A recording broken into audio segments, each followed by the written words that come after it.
centers, and on the back side are the 11 bones that we're going to do the left from the right on. So come on over up front while we do this. It's easier to be closer together so you can actually see the features I'm talking about while we do it. And does anybody, see, I forgot the sheet, what did I tell you? Anybody need to get one of these sheets, the bone handout? So John probably used it to light a fire at home. So come on over if you want to. A pen or pencil so you can make notes of this while I do it. And we'll do the bone workshop and see how that turns out. So bring a pen or pencil, bring your handout with you. This will take about 15 minutes, maybe 20 minutes of time to do this. So let's give it a shot. You have to kind of pretend you like each other. You can stand or sit. Take your pick. Can I get in there? Yes. Ooh, getting down there. I'll have to go make some more. That's okay. I think they should reimburse us for our time. I charge about $200 an hour. All right, so what we're going to do is on these bones, I picked just these 11 to do. So again, remember the skulls, the feet, and that stuff. I'm not going to do left from rights on those. So this bone could be on your lab exam sitting there, and you could ask to be, name the bone, name some parts, but also I could ask you, is it a left or right? So instead of kind of guessing, I'm going to show you how to do that. Most of the time using features of the bones you need to know anyways. So I could say, name that bone, name this big bump, name that large bump, name this raised area, whatever it happens to be. So I'm going to use some features that are in your lab manual you need to know anyway. So let's kind of go from top to bottom. We're going to start with the clavicle. So the top bone is the clavicle. So the clavicle, there's only 3 parts you need to know in your lab manual on the clavicle. What's called the sternal end closest to your sternum, the big round bump. The flat end, which is called the acromial end or the acromial extremity. And there's a little bump on the underside of one of the surfaces called the conoid tubercle. So I'm going to use 2 of those features to help you tell a left from a right. So there's only 3 things we need to know on that bone? On this one, yeah. Now, if we're looking about the scapula, there's more than 3 on this one. There's a lot of stuff on this one. And there's a lot on the hip bones. So some don't have a lot of features you need to know. Some just have a handful. Are they going to be anterior or posterior when you're going to show them? I'll just set the bone on the table. You can pick it up and you can hold it against your body and look at it. If you're not sure, you can go up, set the bone down, and look at the skeletons will be here for you to use as a reference. You just can't pick the bone up and hold it against here. But you can pick it up and look at it, hold it against your own body, which really helps when you're trying to tell left from right. So feel free to do that. So here's a clavicle. This big rounded end here, that's called the sternal end or the sternal extremity. It always is medial. So I don't have a lot of musculature up there. So these 2 knobs that you see, that is the sternal end of my right clavicle. There's the sternal end of my left clavicle. So that means this clavicle would have to fit like this or like that. I'm going to turn around so I'm in position that you can see it. So here's the sternal end. It either goes like this in my shoulder, or it would go like this. The other feature that will help you is that little bump is called the conoid tubercle. It's always on the inferior or the lower surface of the bone. So if that sternal end is close to the center, that conoid tubercle is on the upper surface. If I flip it over, sternal end towards the sternum, now that conoid tubercle looks like it's pointing down. This is a right clavicle. So that's how you would tell a left from a right. It's not the only way to do it, but there's one way using 2 features that you know that will help you out. Next bone down is the scapula. So the scapula, there's a lot of features, more than just 3 on this one you need to know. I'm going to pick out 2. This large raised ridge in the back is called the spine. Just like the spine is posterior on your back where all the vertebrae are together, this has to be posterior. So the spine has to be either like this on my shoulder or like that on my shoulder. The next feature is this pocket called the glenoid cavity or the glenoid fossa. That's where the arm bone is going to fit, the humerus. That has to be on the outside lateral. If I have the spine posterior, the glenoid cavity is facing inside, I'd have little dinosaur Barney arms. That wouldn't work. So that is on the wrong side. If I turn it around so it's lateral, look where the spine went. Oops, wrong side. Turn it around. Now the spine is posterior, the glenoid fossa is lateral. This is a right scapula. If you're unsure, you can set that down during the exam. You can pick them up right at the station where that and look at them and hold them against you. You can come up here and look at a reference and say, okay, there's that spine. Okay, you can kind of get a visual image of what that's like. Go back and then look at the bone. You just can't pick up the bones and hold them like next to here. You can kind of do it in your mind, or if you know those features. So if this is on a lab exam, which it will be, I could say, name this surface. Name that surface. Name this indentation. Name that indentation. Name that ridge. Name that extension. Name the bone. Is it left or right? So all those kind of things could possibly be asked. So I've just picked out two things. Scapula. Let's go to a rib. Next bone down is a rib. One portion of a rib has a greater angle, greater bend to it than the other end. That's called the costal angle. It is always in the back, posterior. So if this were my rib, this would have to be on this side or like that, with that greater angle posterior. There are two surfaces, an upper and a lower surface. The upper surface of a rib is real smooth and rounded. The lower surface has an indentation called the costal groove. Arteries and veins and nerves travel through there, and that lower surface is sharp, like the sharp edge of a knife. That costal groove, or the sharp edge, has to point down. The smooth side would be up. So if I take this rib, costal angle posterior, ooh, that sharp edge, the costal groove is up. That's incorrect. If I try to turn it so it's down, now it's facing the wrong way. If I go to the other side, the costal groove is posterior, or the costal angle is posterior. Now that costal groove is inferior, and that rounded smooth surface is up on the top. This is a left rib. By the way, I just picked bones at random from out of the drawer. They're not all lefts, they're not all rights. I just picked one of each, and we'll see what we get. So that's a left rib. You'll almost notice on ribs, there are smooth, rounded surfaces that will join with the vertebrae. So since the vertebrae in the back, that also is another way you know it's got to be on the back side. So where those smooth, rounded facets or surfaces are, that has to be posterior. There's a rib. What do we got next? What's after the rib? Is it this? Arms, okay, humerus. All right, here's a humerus. A humerus, this nice round ball, is what's going to fit into that glenoid cavity. So that's going to be the more proximal portion. So you know that this is going to have to be up here, that's going to be up there. Now let's look at two features that will help us out. In standard anatomic positioning, see that portion that sticks out really far? This part doesn't stick out very far. That big bump is called the medial epicondyle. A condyle is a general name for a smooth surface where bones join together. Epi means above. That's an epicondyle. It's medial. So that means that it has to be like this on my arm, that big bump there, or go like that. It's medial. So the second feature that will help you, one side of the humerus has a really deep pocket called the olecranon fossa that will join with the ulna there. The other side has two pockets that are much smaller and shallower. That olecranon fossa has to be on the back side, posterior. So if I would take this humerus, put it on my left arm, the medial epicondyle is medial. Now that deep pocket, that is posterior. That fits. That's a left humerus. If I try the other side, put the medial epicondyle on the medial side, that deep pocket's facing the front. It's in the anterior. If I turn it around, now the medial epicondyle is on the outer surface. It's lateral. That's incorrect. So if those two things are together, medial epicondyle is medial. That's that big bump you feel in your elbow right here and right there. It's a nice surface feature you can find. And then that olecranon fossa has to be on the back. So this is going to be a left humerus. Okay, the next two bones are in the forearm. They're the radius and the ulna. So sometimes by looking at the bone, you can tell just by watching them and looking at them. You see that indentation looks like a letter U? That has to be the ulna. Oh. Now you know an ulna. A radius means the center of a circle and then a perfect circle around it. If you look at the end of that bone, it's almost a perfect circle.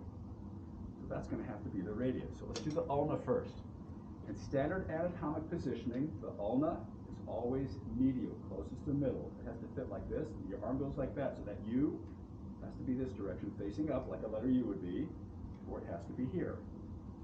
The second feature that will help you, there's a little groove, an indentation that joins to the radius. That is called the radial notch. It always has to be lateral, facing where the radius would be. So if I try to put this ulna on the medial surface of my arm, the radial notch is facing nothing. It's facing air. That's incorrect. If I put it on the medial side of this arm, now the radial notch is facing where the radius would be lateral. This is a left ulna. By the way, left and rights on the exam, you can just use a letter L. L with a circle around, that's fine. But if I do ask you to include it, make sure you do include that. There's a radius. And those other features, by the way, you need to know what a radial notch is. It's part of. So if that bone's on the exam, I could say, name this indentation, name the bone, is it left or right? There's other features on it too, but those are just a couple that would help. The other bone is the radius. Now there's three things here. I can't just use two. I've had to find three ways to do this bone. So that round surface is going to be closest to where your elbow's at. So this is going to be lateral in standard anatomic positioning. So it's going to be, instead of on the middle, it's going to be on the outside of the arm, here or here. Way at the far end is another indentation or groove. That joins to the ulna. So that's called the ulnar notch. That ulnar notch has to face the ulna. It has to face medially. So the ulnar notch is medial. Ulnar notch is medial. One more feature. Notice that when my head is in standard anatomic position, it forms like a little cup, smooth surface. If I turn my hand over, I get all these bumpy, knobby knuckles back there. Look at the radius. One surface is nice and smooth, like the inside palm of your hand. The other surface is knobby and bumpy, like the back of your hand. So if I would take this radius, put it lateral in standard anatomic positioning, have the ulnar notch medial, and that smooth surface, like the palm of my hand facing upward, that is a left radius. If I try to do it the other way, put it lateral in standard anatomic positioning, move the ulnar notch to face the ulna, I got all those knobs sticking up like the back of my hand. That's incorrect.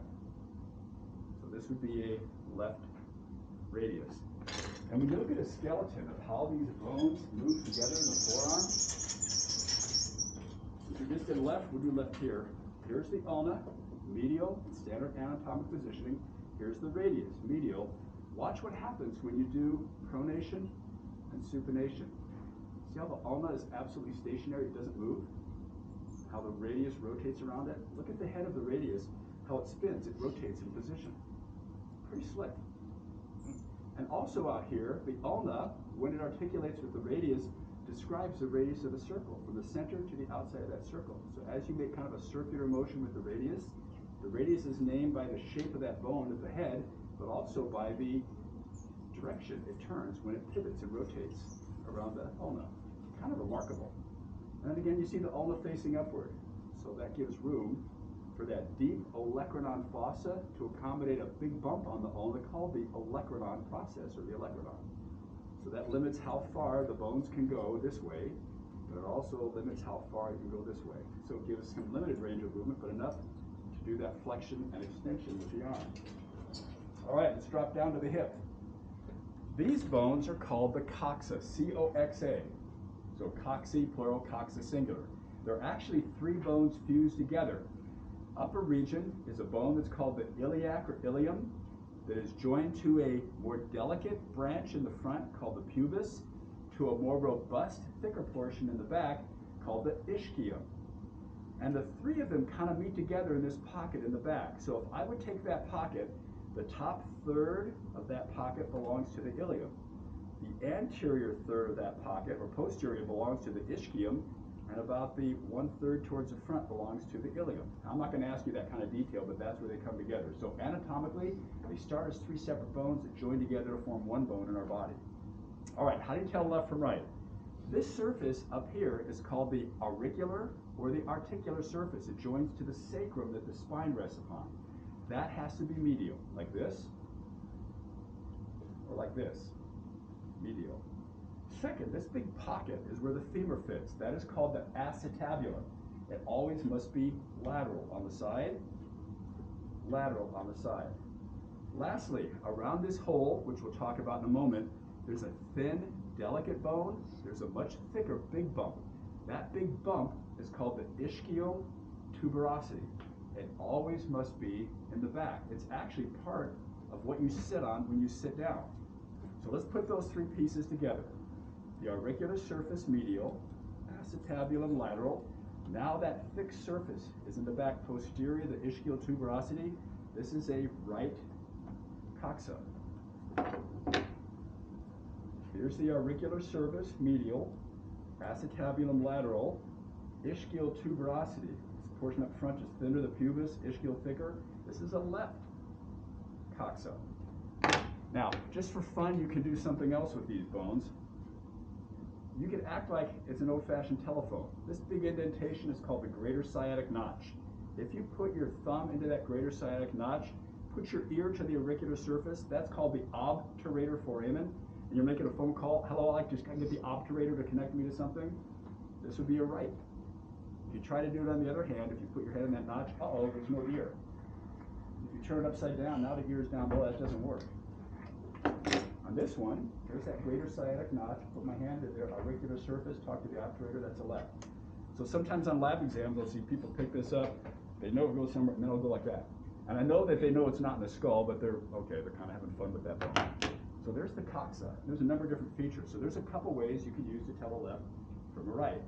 We got 4 bones left, and these are all of the lower extremity. Next bone is the femur. This is probably one of the easier bones to tell a left from a right. This big knob is called the head. So that's what's going to go into that pocket, the acetabulum, to connect to the hip.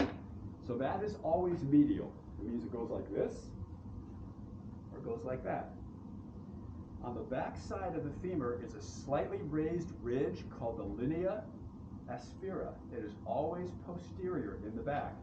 If I put the head medial, that linea aspera is in the front. That's incorrect.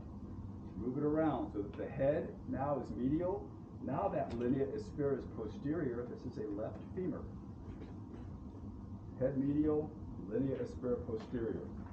Keep the linea aspera on that side. Now the head's on the wrong side. Turn the head around, and now the linea aspera is on the wrong side. So there's a femur. Linea aspera posterior, head medial.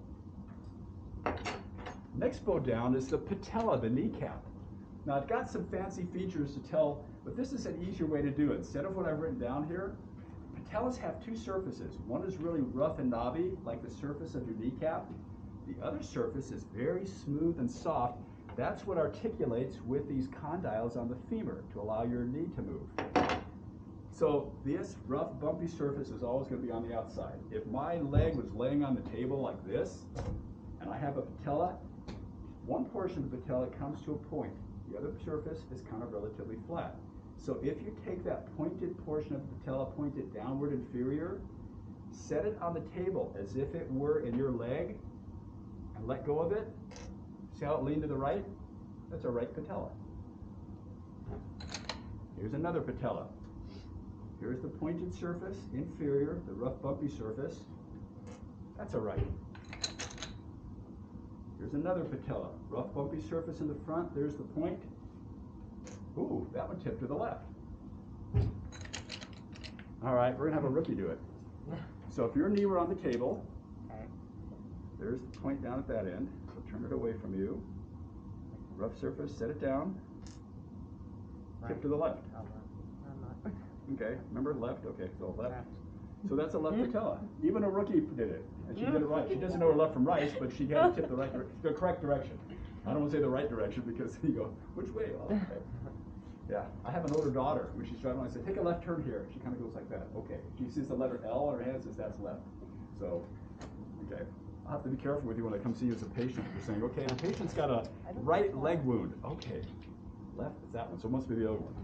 So those are patellas, kind of fun and easy to do. They're like kind of rolling dice almost. Last 2 bones, just as you have 2 bones in your forearm, you've got 2 bones in the leg. The bigger, thicker one is the weight-bearing bone. That is the tibia. The other smaller, slender bone is the fibula. People mistake the spelling all the time. I'll get tibulas and fibias. They'll mix the words up. So maybe to remember that is if you remember that when you tell a lie, when you fib, you lie. Fibula. When you fib, you lie. So that's a fibula. Let's do the tibia. 2 features on the tibia will help you. This big knob on the upper surface is called the tibial tuberosity. That has to be in the front. You can feel it on your own leg. Below the kneecap, the big knob that you feel way up high on the tibia, that is the tibial tuberosity. It has to be anterior. You got them on both tibias. It's not on the back side, it's only on the front, anterior. This big knob that extends off the inferior portion, that is called the medial malleolus. Like a mallet or a hammer, it's like a big knob. Medial means it has to go on the medial surface. So when you feel your ankle bones, you got a big knob on the inside and a big knob on the outside. The big knob you feel on your ankles above the shoes, that's the medial malleolus. So if I try to put this on my leg, the tibial tuberosity is anterior, that medial malleolus is on the outside, that's incorrect. If I turn it around, now it's medial, now the tibial tuberosity is on the wrong side, that's incorrect. Try the other leg. Tibial tuberosity is anterior, medial malleolus is medial. That's going to be a right tibia. Now the fibula is interesting because it does not articulate with the femur.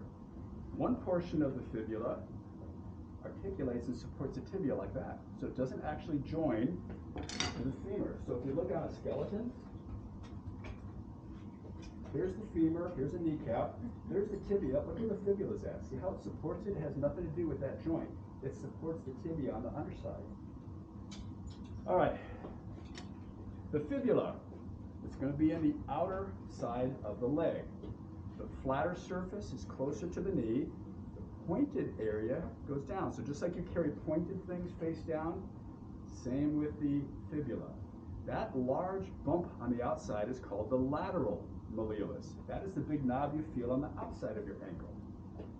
So if I would take this bone and put it on the side of my leg with the lateral malleolus sticking out, it could be on the right side, turn it around, that could be on the left side. Okay, we need one more feature to tell left from right. This is not in your lab manual, but there's a little indentation or a pocket. And you don't need to know that for the lab exam. I won't ask you what it is, but it is called the talar fossa. It joins to the first of your ankle bones called the talus, and it's a little pocket. That talar fossa has to be on the back side, the posterior side of that bone. All right, so if I take this fibula, put the lateral malleolus on the side, and I look, uh-oh, that little pocket, the talar fossa is in the front. That's incorrect. If I turn it around so that the lateral malleolus is on the outside, now I see that little pocket, that's in the back posterior. This would be a right fibula. Some of our real bones in the drawers have portions that are missing. We have two fibulas in which the top part is completely broken off. I won't use those for a lab exam. We've got some nice intact one in the boxes and other places. I'll always use whichever bone shows the best features for you. So those are the ways to tell the lefts from the rights on these bones. Now let's flip your paper over. We're going to do the vertebrae real quickly.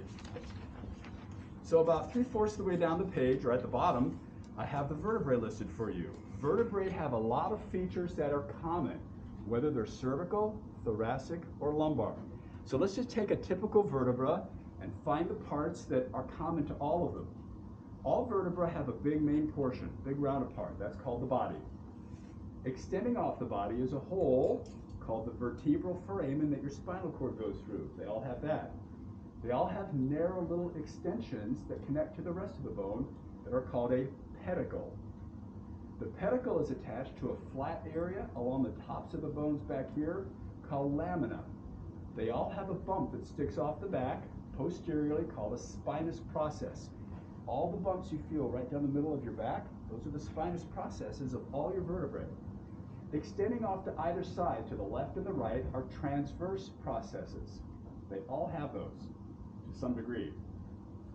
All vertebrae have flat surfaces on the upper portion that will join to the bones above them. They are called superior articular facets. Does anybody have a ring on with a jewel that has like a diamond or a gem or something on it? Anybody got a ring on it? All right. So on a ring like this, all those nice flat surfaces that are on that diamond ring are called a facet. So a jeweler takes the raw stone and cuts these facets, and that's what makes the light shine and pop on a diamond ring or a jewel. So we use the same term in anatomy for flat surfaces. We pronounce them a bit differently. We call them a facet instead of a facet. So superior articular facets are up above. Down below are little round surfaces called inferior articular facets. All vertebrae have those features. So how do you tell them apart? Let's go up to the very top. The top 7 vertebrae, cervical vertebrae, have 2 more holes. And if you look on your handout, I've got 2 words, atlas and axis. We'll get to them in a moment. And then the word transverse foramen. In addition to the vertebral foramen, you see these 2 other little holes? Those are called transverse foramen. There's blood vessels that go through them. Only cervical vertebrae have them. If you see those 2 extra holes that are in the vertebra, it is a cervical vertebra. Next region down, thoracic. So these are all cervical up here. When you get down to thoracic, they're the only regions that attach to the ribs. Cervical vertebrae don't attach to ribs, neither do the lumbar. So on thoracic vertebrae, you'll find a couple features. One, the transverse process tends to be rather long, but also on the side of the body and on the side of the transverse process, you'll find more of those little facets because that's where the ribs are going to attach. Only thoracic vertebrae have facets to attach to a rib. So if this were a rib, and this is a left rib, and this is in my body, here's a rib. One part of the rib, the distal end of the rib, would attach to the body like this. There's also a facet on the rib that would attach to the transverse process and give it extra support. Every rib has 2 points of attachment to a vertebrae on each side. The analogy would be as if I hold my arm out holding a heavy weight, that's going to get really heavy after a while and could overload the muscle of my shoulder or my arm. If I put a brace in there, that gives it more support, allows it to hold more weight. That's what the transverse processes do. 2 points of attachment to the rib to help support more mass and weight of the chest and the abdominal body cavity. So all thoracic vertebrae have got little flat surfaces on the side of the body and on the transverse processes called facets. Cervical don't, lumbar don't. Last region is the lumbar, furthest down. These are these massive bones down here. They don't articulate with ribs and they don't have extra holes. So by a process of elimination, if you find a vertebra that does not have the extra holes, transverse foramen, it's not cervical. If you look on the side of the rib and you don't find those nice little flat surfaces, facets, either on the body or on the transverse processes, it can't be thoracic, it must be lumbar, kind of by a process of elimination. So that's how you would tell those regions apart. Go back up to the top. The only two, again, I'm not going to ask you, is this L4, L3, L2? I'm not going to ask thoracic. It says T5, T8, T12, just thoracic is fine. The only exception is the top two cervical vertebrae have very unique architecture. The bone at the very top is called the atlas. And in mythology, Atlas was the guy that carried the world on his shoulders. So this is the bone that supports your head. It's the atlas. It is called C1 or atlas. It has very, very flat superior articular surfaces that join with the occipital condyles on the occipital bone for your skull. So it rests on that skull. Beneath it is another bone that has a very unique architecture to it. See that bump sticking off of that bone? No other vertebrae have that. It is called the axis. It sits there so that when the atlas is attached to it, it can swivel or pivot. So when you nod your head up and down, your skull is rotating on the atlas. Up, down, they're stationary. When you turn your head left and no, the skull and the atlas pivot around the pin. That little pin is called the dens, D-E-N-S, or it is also correctly called the odontoid process. The word odontoid means of the teeth. Like in marine biology, whales either have teeth like a sperm whale, or like killer whales, or they have baleen. They don't eat. They don't chew like that. So any whales that have teeth are called odontoceti. Those that have baleen are called mysticeti, which means mustache whales anyways. So regardless. So that little thing is called the odontoid process. Very unique. So on this bone, I could say, name the bone and the region it comes from, vertebra, cervical region. Name a specific number or name of this bone. Oh, that's number 2. That would be the axis. And that comes from a word like an axle. So an axle is a rod that has a wheel on it that rotates. So there's the rod, and you put your head on there, and it can rotate. Anybody go into the RadTech program? Think about RadTech? All right, one of the views you're going to learn to take in the x-ray program, if somebody gets a neck injury or in a car accident, it's very common for that odontoid process to maybe get damaged or fractured. And regular x-ray views have a hard time visualizing that. So one of the views you'll learn is a patient will lean back with their mouth open, and you shoot an x-ray down the throat, and you can see that odontoid. It's called an odontoid view.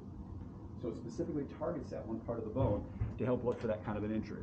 All right, I blew a lot of hot air at you, but at least you get a chance to see now some of the lefts and the rights, and 3 different regions of the vertebrae. So the rest of your time today, it's just open lab. You're welcome to get out bones, skeletons, skulls, whatever you want to look at. Look through things, use your lab manual, figure stuff out. My job is to help you find things that you're having a hard time locating, you have a question about. Grab these little probes again. They're in a box up in the front. So as you're studying with things with pens and pencils, use these to poke the bones, and then I'll come help you as you have questions about it. All right, your time is yours. I'm here till 1 o'clock, so take advantage of as much time as you need to go that, and I'm glad to help assist you with your bones. Thank you for your time. All right.